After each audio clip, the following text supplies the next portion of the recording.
आज हम डिस्कस करेंगे एक बहुत ही difficult conversation which I often have with my patients before cataract surgery. किसी पेशेंट को ये समझाना कि अगर आपकी सर्जरी हम करते हैं और बहुत अच्छी सर्जरी करते हैं तब भी रोशनी पूरी नहीं आएगी, बड़ा मुश्किल होता है।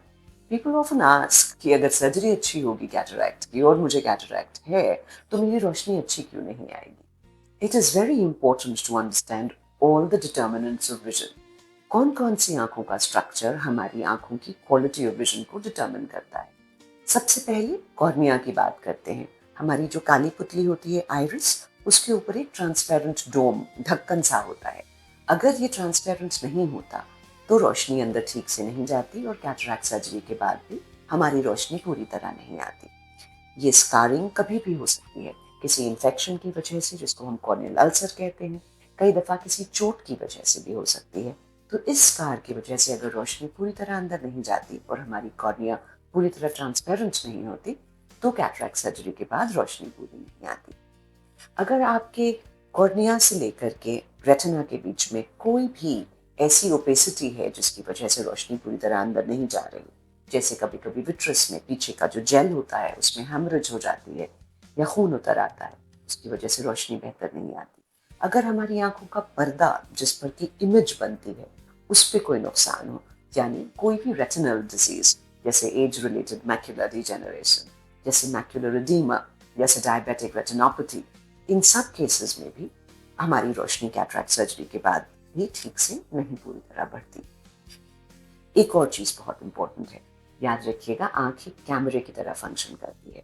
इमेज बनती है पर्दे पर और वो पर्दे से ट्रांसमिट होती है हमारे ब्रेन तक। हम आंखों से नहीं देखते, हम ब्रेन से देखते हैं।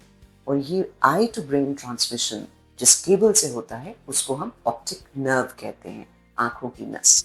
अगर आपकी आंख की नस में कोई प्रॉब्लम होती है जिसको कि हम न्यूरोपैथी कहते हैं तो तब भी रोशनी अच्छी नहीं आती। ग्लोकोमा एक बहुत ही इंपॉर्टेंट और बहुत ही कॉमन ऑप्टिक न्यूरोपैथी है जिसकी वजह से कैटरैक्ट सर्जरी के बाद कई दफ़ा पूरी तरह रोशनी बेहतर नहीं होती। और अगर हमारे सेंट्रल प्रोसेसिंग यूनिट, हमारे ब्रेन में ही कोई प्रॉब्लम होती है, बार बार मेरा हाथ पीछे इसलिए जा रहा है क्योंकि ब्रेन का जो पीछे का हिस्सा है ऑक्सीपिटल कॉर्टेक्स, वहाँ से हम देखते हैं।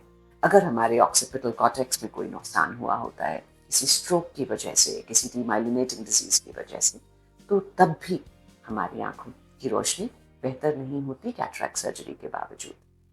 याद रखिए, कैटरैक्ट हमारा जो आंख के अंदर एक कॉन्वेक्स लेंस होता है उसकी पारदर्शिता यानी ट्रांसपेरेंसी कम होने की वजह से होता है। जब ये लेंस ट्रांसपेरेंट नहीं रहता तो रोशनी को ब्लॉक करता है।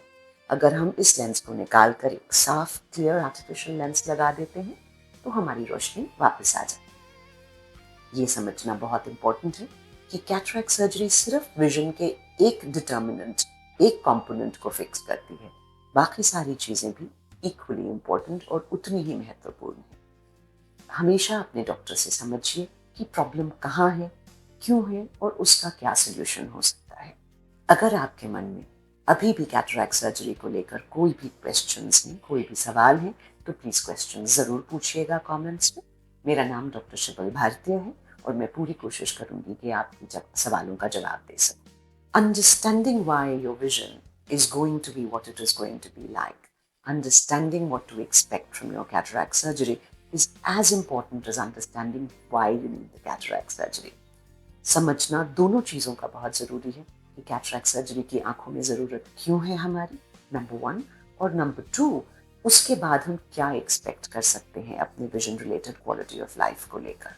दोनों सवालों का जवाब आप अपने डॉक्टर से ज़रूर पूछिए और उसके बाद ही कैटरैक्ट सर्जरी के लिए कमिट कीजिए। Thank you.